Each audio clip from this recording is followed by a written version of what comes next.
Kangpokpi district ki manung chanba Tokpa Naga Khul gi yum Khara Ngarang Numidang Sakhangdaba Shingna mai Tharamle thodok adu kuki narco terrorist Shingna chathakibani haina liang mai Naga Council Manipur na maral sirakli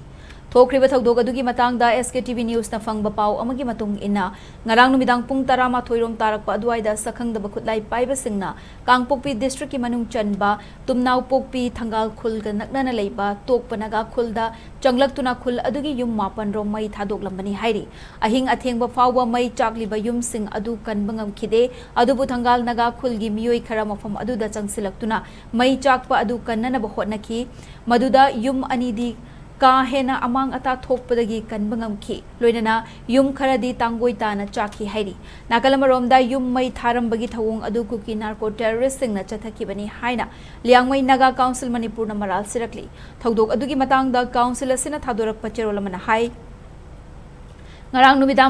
Ngarang Numidang kuki narco terrorist singna Tokpa Naga Khulda changlak khul asigi yum tara yauna church ama mai tharam ki thodok thokpa madudagi irap laptana leiba security force ki personal sing su leiribani security force na mijam miyam gi punsi ama sunglan thumnga pangamlak tabahai basi makhoi na pangthokliba operation gi thabak thoram singda achouba wahang ohele maramaduna yum mai tharam bagi thodok aduda chenaba miyoi sing phaduna athubada investigation chathagadabani khul adugi manak nagda leiriba security force ki thabak thoram singda kari asoiba leikibagi haibadu inquiry tawgadabani loinana mijam miyam gi punsi safana leinana ba security gi mapangal kankhat hangadabani amadi awaba taraba imung manung gi miyoi singda relief amasung rehabilitation yauna matik chaba compensation pigadabani haina cherola sina lenga ki pukning singsilakli